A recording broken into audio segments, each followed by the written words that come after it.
ومن أحسن قولا ممن دعا إلى الله وعمل صالحا وقال إنني من المسلمين.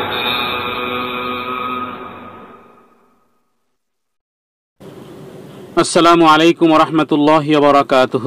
الحمد لله وحده والصلاة والسلام على رسول الله من لا نبي بعده. ونشهد أن محمدا عبده ورسوله صلى الله عليه وعلى آله وأصحابه أجمعين وبعد. সম্মানিত দ্বীনী মুহতারাম মুফতি কিফায়েতুল্লাহ সাহেব তিনি একটি আয়াত সম্পর্কে জানতে চেয়েছেন। বলেছেন, ইয়া আইয়ুহাল্লাযীনা আমানু আতিউল্লাহ ওয়া আতিউর রাসূল ওয়া উলিল আমরি মিনকুম। আতিউল্লাহ ওয়া আতিউর রাসূল তো বুঝে আসে, বাকি উলিল আমর বলতে এখানে কি বোঝানো হয়েছে? ওয়াল জাওয়াব বিল্লাহি তাওফীক। সম্মানিত দ্বীনী মুহতারাম একটি গুরুত্বপূর্ণ প্রশ্ন করেছেন, কারণ কোরআনুল কারীমের সূরা নিসার এই 59 নম্বর আয়াতটিকে দিয়ে এক ধরনের ওলামায়ে কেরামগণ তারা অপব্যাখ্যা করেন। অনুরূপভাবে উলিল আমর বলতে তারা অন্য কিছু বুঝিয়ে থাকেন। আসুন আমরা কোরআনুল কারীম থেকে কোরআনুল কারীমের তাফসীর জানার চেষ্টা করব এবং সেই সাথে সাথে অন্যান্য মুহাক্কিকিনগণ তারা আসলে কি বুঝিয়েছেন, অথবা এই আয়াতটির মধ্যে থেকে যে ইনফরমেশনটি দেওয়া হয় তা সত্য কিনা আমরা আলোচনা করব। আল্লাহ তাআলা যেন আমাদেরকে এই আলোচনার মাধ্যমে সঠিক বিষয়টি বলার এবং শ্রবণ করার এবং তা থেকে শিক্ষা গ্রহণ করার তৌফিক এনায়েত করেন। আল্লাহ তাআলার কাছে হেদায়েত কামনা করি, তিনি যেন আমাদেরকে হেদায়েতের পথে পরিচালিত রাখেন।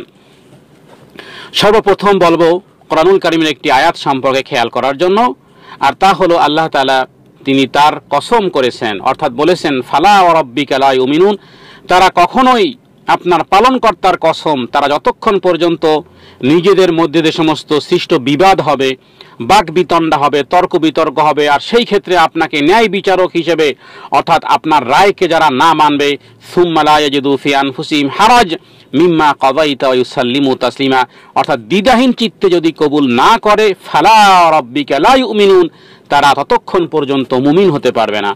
আসুন আমরা কোরআনুল কারীমের এই আয়াতটি সম্পর্কে আমরা সরল তর্জমা কি। সরল তর্জমা হলো, আল্লাহ তাআলা কোরআনুল কারীমের সূরা নিসার মধ্যে আয়াতে বলেন, হে মুমিনরা, তোমরা আল্লাহর আনুগত্য করো এবং রাসূলের আনুগত্য করো, আর তোমাদের মধ্যে যারা কর্তৃত্বের অধিকারী, উলুল আমর যারা কর্তৃত্বের অধিকারী, তাদের আনুগত্য করো। আচ্ছা, কোরআনুল কারীমের আয়াতে তর্জমা কিন্তু শেষ হয়নি, কারণ আয়াত আরো বাকি রয়ে গেছে। ফাইন তানাযাতুম ফি শাইইন ফারুদ্দুহু ইলাল্লাহি ওয়ার রাসূল ইন কুনতুম তুমিনুনা বিল্লাহি ওয়াল ইয়াউমিল আখির যালিকা খায়রুন ওয়া আহসানু তা'ওয়িলা। আয়াতটি পুরোটাই তর্জমা করলে তাহলে বোঝা যাবে, এই আয়াত থেকেই ইচ্ছা করলে অর্থ বের করা যায়। হে মুমিনগণ, তোমরা আনুগত্য করো আল্লাহর এবং আল্লাহর রাসূলের, এবং তোমাদের মধ্যে যারা কর্তৃত্বের অধিকারী তাদের আনুগত্য করো।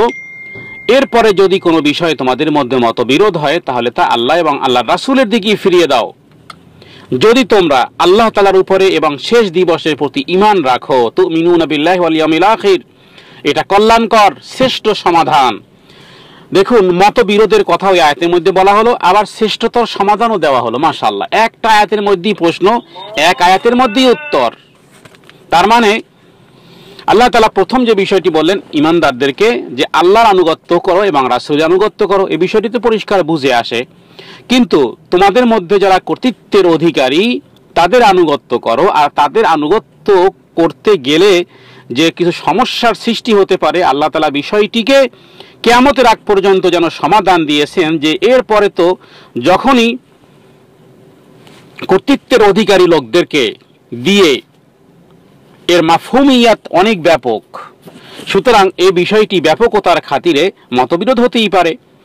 যত মতবিরোধী হোক, আল্লাহ বলেন, ফারুদ্দুহু ইলাল্লাহি ওয়ার রাসূল, আবারও তোমরা আল্লাহ এবং আল্লাহ রাসূলের দিকে ফিরিয়ে দাও, এবং যদি তোমরা আল্লাহ এবং কিয়ামত দিবসের উপর বিশ্বাস রাখো। আলহামদুলিল্লাহ, আমরা সবাই কিয়ামত এবং আল্লাহর উপরে বিশ্বাস রাখি এবং কল্যাণকর শ্রেষ্ঠতম সমাধানই আমরা কামনা করি। এখানে উলুল আমর বলতে কি? আসলে উলুল আমর শব্দটি এর অর্থ হলো, উলি শব্দটি হলো বহুবচন, যার অর্থ হলো অধিকারী বা মালিক বা মালিকওয়ালা, আর এর এক বচন হলো আউয়াল বা সর্বপ্রথম, প্রধান বা শুরু বা আদি। তো মাজদারে এখানে আমর শব্দের দ্বারা আল শব্দ এখানে যুক্ত করা হয়, যেটাকে ইংরেজিতে বলে ডেফিনেট আর্টিকেল। তো উলিল আমর শব্দটি, উলি শব্দ অর্থ অধিকারী বা মালিকওয়ালা, অর্থাৎ আদেশ বা নির্দেশ। তো অর্থ হচ্ছে আদেশ বা নির্দেশ অধিকারী ব্যক্তি কিংবা আদেশ বা নির্দেশ দেওয়ার মালিক। তো এর প্রকৃত অর্থ এভাবে যে আদেশদাতাগণ, কর্তৃত্বের অধিকারী। সেই কর্তৃত্বের অধিকারী আপনি আপনার পরিবার থেকে শুরু করে একেবারে শাসক বৃন্দ পর্যন্ত, শাসক মণ্ডলী পর্যন্ত সবাই কিন্তু উলিল আমরের মধ্যে। কোরআনুল কারিমের এই শব্দটি, কোরআনুল কারিমে আরেকটি জায়গায় এসেছে উলিল আমর শব্দটি। তো এই ক্ষেত্রে শাব্দিক অর্থ এবং ইসতিলাহি পরিভাষিক অর্থ এবং ব্যাপকতার মধ্যে আমরা বুঝি যে উলিল আমর হলো যিনি আদেশদাতা, কর্তৃত্বের অধিকারী। আপনি যেমন আপনার সংসারের মধ্যে উলিল আমর, মানে পরিবারের মধ্যে উলিল আমর। এরপরে যারা চেয়ারম্যান মেম্বার হবেন তারা বলতে গেলে এক ধরনের উলিল আমর। এরপরে যারা এমপি হবে তারা এক ধরনের উলিল আমর। এরপরে উচ্চ পর্যায়ে যারা শাসক বৃন্দ যাবে, শাসক মণ্ডলী যাবে, এরাও অভিভাবকগণ, এরাও উলিল আমরের মধ্যে অন্তর্ভুক্ত।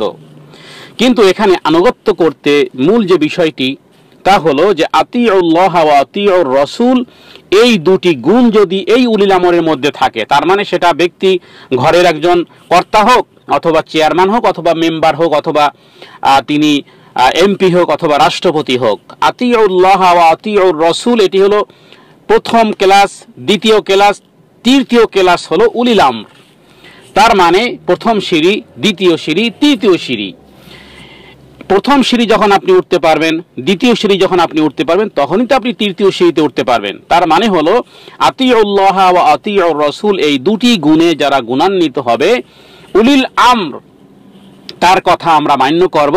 যখন ওই উলিল আমর তিনি আল্লাহ এবং আল্লাহর রাসূলের আনুগত্যের পরাকাষ্ঠার গুণে যখন তিনি সম্পাদনকারী হবেন, তখনই তার আনুগত্য করার কথা কোরআনুল কারীমে এখানে উল্লেখ করা হয়েছে।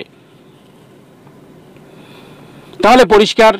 কিন্তু যদি এই উলিল আমরের কথা শোনা যাবে না, চাই সে ব্যক্তি পরিবারের ব্যক্তি হোক অথবা রাষ্ট্রপ্রধান হোক, যদি তিনি আতিউল্লাহ আতিউর রাসূল গুণ তার মধ্যে না থাকে। কারণ মুসনাদ আহমদের হাদিস, লা তাআতা লিমাখলুকিন ফি মাসিয়াতিল খালিক, স্রষ্টার আনুগত্য হয় আল্লাহর বিরুদ্ধাচরণ হয়, কোনো ব্যক্তির আনুগত্যের মাধ্যমে আল্লাহর বিরুদ্ধাচরণ করা যাবে না। কোরআনুল কারীমে আল্লাহ তাআলা সূরা লোকমানের মধ্যে এই বিষয়টি উল্লেখ করেছেন। যাই হোক, তাহলে উলিল আমর শব্দ দ্বারা আমরা বুঝলাম যে আদেশদাতাগণ, কর্তৃত্বের অধিকারীগণ, শাসকবৃন্দ, শাসক মণ্ডলী এবং একেবারে শুরু থেকে আপনার পরিবারের একজন কর্তা, যেমন আলা কুল্লুকুম রাঈন ওয়া কুল্লুকুম মাসউলুন আন রাইয়াতি, প্রত্যেকেই তোমরা দায়িত্বশীল, প্রত্যেককে তোমাদের দায়িত্ব সম্পর্কে জিজ্ঞেস করা হবে। তাহলে এই উলিল আমর বলতে একেবারে ঘরের একজন কর্তা থেকে শুরু করে শাসক মণ্ডলী পর্যন্ত। এবার আসুন এই আয়াতের যে অপব্যাখ্যা করা হয় সে বিষয়ে আলোচনা করব। মূলত এই আয়াতটি মাযহাবের ক্ষেত্রে, যারা মাযহাবের ব্যাপারে একেবারেই অন্ধ, কোরআন এবং হাদিসের আর কোনো কিছুই যারা জানতে চান না, সেই ক্ষেত্রে এই উলুল আমর দ্বারা তারা মাযহাবকে বুঝিয়ে থাকেন এবং এই আয়াতকে তারা পেশ করেন যে মাযহাব মানা ফরজ। তার দলিল হলো সূরা নিসার এই আয়াত উলিল আমর। তার মানে উলিল আমর বলতে ইমাম আবু হানিফা আলাইহির রাহমা, ইমাম শাফিঈ, ইমাম আহমদ ইবনে হাম্বল এবং ইমাম মালিক, এরা হলো উলিল আমর। এটাই বোঝানো হয়ে থাকে এই আয়াতের অপব্যাখ্যা দিয়ে। এবার আসুন, আসলে কি কোরআনুল কারীমে আল্লাহ তাআলা এই আয়াতটির মধ্যে কি এই বিষয়কে উল্লেখ আছে? এখানে উলিল আমর বলতে যদি আমরা কর্তৃপক্ষ বা অভিভাবকগণ, অথবা যদি মনে করলাম কিছু সময়ের জন্য মনে করলাম যে আতিউল্লাহ ওয়া আতিউর রাসূল, অর্থাৎ আল্লাহর আনুগত্য, রাসূলের আনুগত্য অনুযায়ী ইমামগণ তারা মাসআলা পেশ করেছেন, তাহলে প্রশ্ন আসে যে এখানে কোরআনুল কারীমে এখানে উলিল আমরি মিনকুম, এই মিনকুম আরবির মধ্যে একটি গ্রামার অনুযায়ী এটাকে বলা হয় হাজিরে মুতাকাল্লিম। তার মানে উপস্থিত ব্যক্তিদেরকেই বলা হয় মিনকুম, মানে তোমাদের মধ্যে যারা। তাহলে কোরআনুল কারীমের এই আয়াতটি কি অবস্থা কি এমন যে কোরআনুল কারীমের এই আয়াত দিয়ে যেন আল্লাহ তাআলা সেই 1438 বছর আগে যারা এই আয়াতকে, যারা মাযহাবের ইমামদের পক্ষের ফরজিয়াতের পক্ষে যারা বলেন, তাদের কাছে আমার প্রশ্ন যে এখানে মিনকুম, এখানে জমা হাজিরের সিগা, তার মানে উপস্থিত।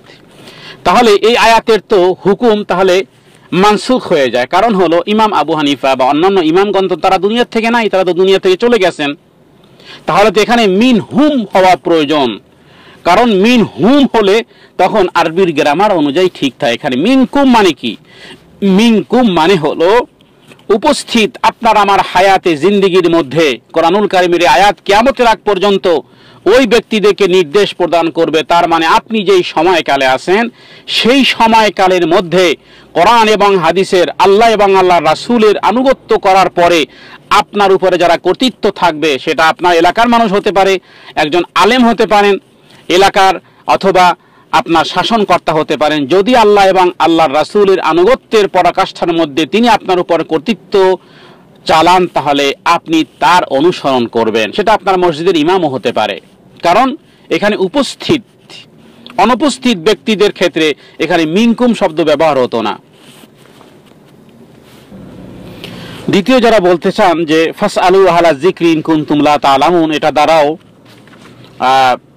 এই চার ইমামকে, চার মাযহাবের ইমামদের কি বোঝানো হয়েছে, তাহলেও প্রশ্ন আসে যে এখানে আহলুজ জিকির বলতে কি শুধুমাত্র এই চারজন কি বোঝানো হয়েছে? আহলুজ জিকিরের মধ্যে কি শুধুমাত্র এই চারজনই আসবে? আল্লাহ তাআলা কি কোনো ওহী নাজিল করেছেন এভাবে করে দিয়ে চারজনই থাকবে আহলুজ জিকির, আর বাইরে কোনো আহলুজ জিকির থাকতে পারবে না? তোমরা যদি না জানো তাহলে আহলুজ জিকির অর্থাৎ কোরআন এবং হাদিসের পণ্ডিতদেরকে জিজ্ঞেস করো, তাহলে এখানে কি এই চারজনই শুধুমাত্র আহলুজ জিকির, আর বাইরে কোনো আহলুজ জিকির থাকবে না? মূলত আসলে এটা এক ধরনের জাহালাত। হাদিস গ্রন্থ পড়াশোনা করেন অনেক ওলামায়ে কেরামগণ আছেন, তারা পড়েন এবং তারা পড়তে বলেন, কিন্তু জানি না সেটা আমলের জন্য নাকি বরকত হাসিলের জন্য। এবং যখন দেখা যায় যে নিজেদের মতের বিরুদ্ধে যখন কোনো হাদিস পায়, তখন তার অনেক ধরনের তাবিল তারা করতে থাকেন, এবং হাদিসগুলোর যেভাবে করে তাবিল বা অপব্যাখ্যা করতে থাকে, বড় বড় মুহাদ্দিস শাইখুল হাদিসও তারাও এমনকি এমন দৃষ্টতাও দেখা যায় যে হাদিসে অনুবাদ করতে গিয়েও তারা ওই জাতীয় হাদিসগুলোকে তারা বাদ দেন। তার মানে যখন হাদিস তারা নিজেদের মতের বিরুদ্ধে অথবা মাযহাব বিরোধী কোনো হাদিস পায়, তখন তারা অনেক ধরনের তাবিল করেন। আর যখন তাবিল করেও মাযহাবের পক্ষে কোনো সুরাহা বের করতে না পারে, তখন তারা এই কথা বলে যে আমরা যাদের মুকাল্লিদ হাদিস বিষয়ে, তারা আমাদের থেকে অনেক বেশি জানতেন, বা সর্বশেষ কথা এটাই বের হয়ে যায়। অথচ আবার যখন সপক্ষীয় কোনো হাদিস পায় তখন খুশিতে পুরো আটখানা, আবার যখন মাযহাবের বিপরীতে কোনো হাদিস পায় তখন হতভম্ব হয়। অথচ আল্লাহ তাআলার বাণী ছিল আমাদের সকলের প্রতি যে আপনার পালনকর্তার কসম, তারা যতক্ষণ পর্যন্ত নিজেদের মধ্যে সৃষ্ট বিবাদের ব্যাপারে আপনাকে ন্যায় বিচারক না মানবে, ততক্ষণ পর্যন্ত তারা মুমিন হতে পারবে না। তো এই ক্ষেত্রে বলবো যে কোনো ইমামই তারা বলেননি যে তোমরা আমার মতের অনুসরণ করো, বরং তারা বিপরীতে বলেছেন তোমরা সেখান থেকে শরীয়ত গ্রহণ করো যেখান থেকে আমরা গ্রহণ করেছি। তারপরেও এই সমস্ত মাযহাবের সাথে যুক্ত হয়েছে পরবর্তীকালের অনেক মনীষীদের বিভিন্ন চিন্তা চেতনা, এর মধ্যে অনেক সংশোধনও রয়েছে, আবার অনেক ভুলও রয়েছে, এবং এমন অনেক কাল্পনিক মাসালা রয়েছে যে সমস্তগুলো যদি ইমামগণ যদি দেখতেন, যাদের নামে মাযহাব সৃষ্টি করে আমরা কোরআনুল কারীমের এই আয়াতগুলোকে অপব্যাখ্যা করি, তাহলে তারা এই সমস্ত মাসালা এবং এই সমস্ত অপব্যাখ্যা থেকে এই সমস্ত আবিষ্কারক থেকে তারা নিজেদেরকে অবশ্যই সম্পূর্ণ মুক্ত ঘোষণা করতেন। কারণ প্রত্যেক পূর্বসূরি ইমাম, যেমন ইমাম আবু হানিফা আলাইহির রাহমা, ইমাম মালিক, ইমাম শাফিঈ, ইমাম আহমদ, ইমাম সুফিয়ান সাউরি, সুফিয়ান ইবনে ওয়াইনা, হাসান বসরি, কাজী আবু ইউসুফ, মোহাম্মদ ইবনুল হাসান আশ-শাইবানি, আব্দুর রহমান আল আওয়াজি, আব্দুর রহমান ইবনুল মুবারক, ইমাম বুখারী, ইমাম মুসলিম, ইমাম আবু দাউদ, ইমাম নাসাই ইবনে মাজাহ রাহিমাহুমুল্লাহ আজমাইন, তারা এই সমস্ত ইমামগণ যাদের থেকে ইলমে দ্বীন আহরণ করা হয়, তারা সবাই মূলত আসলে কোরআন এবং হাদিসের বাহ্যিক অর্থ গ্রহণ করতেন, এবং মানুষকেও তা গ্রহণ করার, সেই অনুযায়ী আমল করার প্রতি তারা উৎসাহিত করতেন। এবং বেদাতকে অর্থাৎ নিষ্পাপ নবীর উপরে নিষ্পাপ রাসূলুল্লাহ সাল্লাল্লাহু আলাইহি সাল্লাম ব্যতীত অন্য যেই কোনো ব্যক্তির অন্ধ অনুসরণকে তারা পরহেজ করে চলতেন। কারণ একমাত্র নিষ্পাপ ব্যক্তি হলেন মুহাম্মদ রাসূলুল্লাহ সাল্লাল্লাহু আলাইহি সাল্লাম। তিনি ব্যতীত অন্য কেউ যত বড় ইমামই হোক না কেন, তিনি নিষ্পাপ নন। অতএব তার অনিষ্পাপ ব্যক্তির যে সব কথাই মানা যাবে, যা কোরআন এবং হাদিসে অনুকূলে হবে আর যা কোরআন হাদিসের প্রতিকূলে হবে, তা পরিত্যাজ্য করতে হবে। বিধায় ইমাম মালিক কথাই বলতেন, রাসূলুল্লাহ সাল্লাল্লাহু আলাইহি ওয়াসাল্লামের কবর দিকে ইঙ্গিত করে যে এই কবরবাসীর কথা ছাড়া অন্য যে কোনো মানুষের কিছু কথা গ্রহণযোগ্য হবে আর কিছু পরিত্যাজ্য হবে। এবার আসুন উলুল আমর দ্বারা যারা মাযহাবকে ফরজ সাব্যস্ত করতে চান তারা এই আয়াতকে উলুল আমর বলতে শুধুমাত্র মাযহাবের ইমামদেরকেই বুঝান। যদি মাযহাবের ইমামদেরকে শুধুমাত্র উলিল আমর বলতে বোঝায় তাহলে বোঝা যায় কোরআনুল কারীমের এই আয়াতের যেই হুকুম তা এখন আর দরকার নাই, কারণ রহিত হয়ে গেছে। কারণ হলো যে 4 ইমাম তো দুনিয়াতে আর নাই, 4 ইমাম তো আর দুনিয়াতে বেঁচে নাই, বিধায় এই আয়াত দিয়ে যারা মাযহাব ফরজ করতে চেয়েছেন তাহলে তো ইমামরাও যেহেতু আর নাই, সুতরাং কোরআনুল কারীমে উলুল আমর বলতে যেহেতু মাযহাবই বোঝানো হয়েছে, তাহলে এখানে এই মিনকুম শব্দ কেন আসলো? মিনকুম অর্থ হলো কিয়ামতের আগ পর্যন্ত আপনার আমার উপরে এই জাতীয় কোরআন এবং হাদিসের আনুগত্যকারী করার পরে যারা আমাদের উপর কর্তৃত্বের অধিকারী করবে, সেটা যেই কোনো ব্যাপারই হোক না কেন, মাসলা মাসাইলের ক্ষেত্রে হতে পারে, শাসনকর্তার দিক থেকে হতে পারে, তো এই ক্ষেত্রে আপনাকে আমাকে তার আনুগত্য করতে হবে। এটাই মূলত জমা হাজেরের সিগার আরবি গ্রামার অনুযায়ী এটা হলো হুকুম। এই ক্ষেত্রে সংক্ষিপ্তভাবে সম্মানিত দ্বীনী বন্ধুদেরকে বলবো, যারা এই উলুল আমর দ্বারা যারা মাযহাবকে বুঝিয়ে থাকেন তারা মূলত কোরআনের অপব্যাখ্যা করেন। এই ক্ষেত্রে বলবো যে আফালা ইয়াতাদাব্বারুন আল কোরআন, আপনাকে কি কোরআন নিয়ে একটু চিন্তা ভাবনা গবেষণা করবেন না? যদি আল্লাহ তাআলার পক্ষ থেকে ছাড়া অন্য কোথাও থেকে কোরআন আসতো ফিহি ইখতিলাফান কাসীরা, তাহলে অবশ্যই এর মধ্যে অনেক অসঙ্গতি জিনিস আমাদের চোখের সামনে আসতো। তার মানে হলো কোরআনুল কারীমকে নিয়ে অবশ্যই গবেষণার কথা আল্লাহ তাআলা কোরআনুল কারীমের মধ্যেই বলেছেন। প্রশ্ন হলো উলিল আমর এই কর্তৃত্বের অধিকারী আসলে শাব্দিক অর্থ বিশ্লেষণ করলে তো আমরা আলোচনা করেছি শাসক বৃন্দ, শাসক মণ্ডলী বা কর্তৃপক্ষ, এটা হলো দেশের মধ্যে। আর পরিবারের মধ্যে উলিল আমর হলেন পরিবারের প্রধান, কারণ পরিবারের প্রধান পরিবারের মধ্যে কর্তৃত্ব করার ক্ষমতা রাখে। ইমাম আবু হানিফার নাম দিয়ে কোনো একজন ইমাম কিভাবে কর্তৃত্বের অধিকারী হতে পারে যেই ব্যক্তি দুনিয়াতেই বেঁচে নাই? এটা কি বলা যায় যে আপনার পরিবারের কর্তৃত্ব ইমাম আবু হানিফা? আরে উনি তো বেঁচেই নাই। মাসালা ক্ষেত্রে তাহলে তো আপনাকে বাগদাদ যেতে হবে, যে তার কাছেই জিজ্ঞেস করতে হবে যে উলিল আমর যেহেতু আপনি, তো আপনি বলে দেন। ইমাম আবু হানিফা আলাইহির রহমা, আল্লাহ তাআলা তাকে শান্তিতে রাখুক, তার মর্যাদাকে আরো বৃদ্ধি করে দিক, তাকে যদি এই কর্তৃত্বের অধিকারী বানানো হয় তাহলে যিনি বেঁচে নাই, যিনি দুনিয়া থেকে চলে গেছেন মৃত্যু, সেই ব্যক্তি কিভাবে কর্তৃত্বের অধিকারী হতে পারে? এটা তো একেবারেই হাস্যকর কথা। আসলে এটা হলো নিজেকে মানুষকে বিভ্রান্ত করার এক ধরনের ফাঁদ। মৃত্যু ব্যক্তি যেমন কখনো উলিল আমর বা কর্তৃত্বের অধিকারী হতে পারে না। প্রথমে আমাদেরকে আল্লাহ এবং তার রাসূলের আদেশ মানতে হবে, তারপরে শাসক ও পরিবারের প্রধানের আদেশ মানতে হবে। আর তারা যদি আল্লাহ এবং আল্লাহ রাসূলের বিরোধী কোনো কথা বলে কিংবা তাদের সাথে মতবিরোধ হয়, তাহলে আল্লাহ এবং রাসূলের দিকে পুনরায় ফিরে যেতে হবে, কোরআন এবং সহিহ হাদিসের দিকে ফিরে যেতে হবে। কারণ আয়াতের মধ্যে তাই বলা হয়েছে, ফাইন তানাযাতুম ফি শাইইন ফারুদ্দুহু ইলাল্লাহি ওয়ার রাসূল। এখানে ওই আতফিয়া দিয়ে আবারও দেখেন পুনরায় সে আল্লাহ এবং আল্লাহ রাসূলের দিকেই, মানে আতিউল্লাহ ওয়া আতিউর রাসূলের মধ্যেই আবার ফেরত আসা হয়েছে। মাঝখানে উলিল আমরের মধ্যে যদি সমস্যা সৃষ্টি হয় আবারও ফারুদ্দুহু ইলাল্লাহি ওয়ার রাসূল, যেন আবারও আল্লাহ আতিউল্লাহ ওয়া আতিউর রাসূলের কথাই বলেছেন। তাহলে উলিল আমর মৃত্যু ব্যক্তি আমাদের অভিভাবক কিছুতেই হতে পারেন না। আর এখানে মৃত্যু ব্যক্তিকে বলার কোনোই কারণ নাই, আরবির গ্রামার অনুযায়ী এখানে মিনকুম বলা হয়েছে। তাই বলবো উলিল আমর শব্দটি একটি বহুবচন, শব্দের অর্থ অনুযায়ী শুধু একজনকেই আপনি কিভাবে অভিভাবক বা বিচারক মানতেছেন? এটাও তো একদম হাস্যকর কথা। আপনি আয়াত দিয়ে আপনি একজনকেই মানতেছেন, একজন ইমাম কি মানতেছেন, এটাও একদম হাস্যকর কথা। কারণ এখানে উলিল আমর বহুবচন শব্দ, আপনি বহুবচনকে কিভাবে এক বচনের সাথে আপনি নির্ধারিত করে দিচ্ছেন? সকল আইম্মা বা ইমামদেরকে যদি আপনি বলেন যে এই আয়াত দ্বারা মাযহাবকে সাব্যস্ত করা হয়েছে, তাহলে আপনাকে সকল আইম্মাদেরকে মানতে হবে, সকল ইমামদেরকে আপনাকে মানতে হবে। কারণ হলো যে আপনি বলতেছেন যে 4 মাযহাব সত্যের উপরে, আচ্ছা মানলাম, তাহলে আপনাকে তো 4টি জিনিস কি আপনাকে মানতে হবে। একটি টাকা, আপনি একটা টাকাকে 4 টুকরা করলেন, তাহলে একটি টাকা যদি আপনাকে নিতে হয় তাহলে তো আপনাকে এই 4 আনা 8 আনা 12 আনা 1 টাকা পুরোটাই নিতে হবে আপনাকে। আপনি পুরো আইম্মা কি মেনে নেবেন? আর আমরা তো পুরো আইম্মা কি মানি। কোরআন এবং হাদিসের অনুসারী শুধুমাত্র ইমাম আবু হানিফা নয়, বরং যত ইমামগণ, যত আইম্মায়গণ, যত মুজতাহিদগণ, যত মুফাসসিরিনগণ, যত মুহাক্কিকিনগণ, মুহাদ্দিসিনগণ, সবাইকে আমরা মানি এই কারণে যে আসলে আমরা মানতেছি কোরআন এবং হাদিস। এই কারণেই মূলত আমরা সমস্ত ইমামদেরকেও মানি।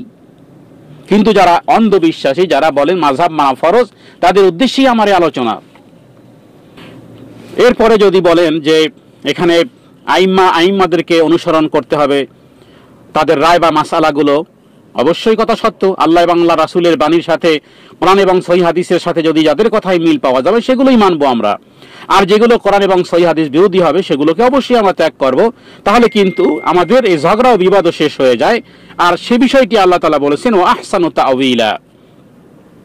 কর্তৃত্বের অধিকারী কারা? শাসকবৃন্দ, শাসক মণ্ডলী বা কর্তৃপক্ষ, ক্ষমতা যার হাতে আছে তাকে বোঝানো হয়েছে। এই ক্ষমতা বিভিন্ন পর্যায়ে হতে পারে, কারো থানার ক্ষমতা, কারো হাতে জেলার ক্ষমতা, কারো হাতে দেশের ক্ষমতা। একেবারে সর্বোচ্চ শাসকবৃন্দ, পরিবারের মধ্যে বাবা, তার পরিবারের মধ্যে তারপর স্ত্রী, তার ছেলে মেয়ের কর্তৃত্বের অধিকারী এবং পরিবারের মধ্যে শাসন করার ক্ষমতা রাখে তারে।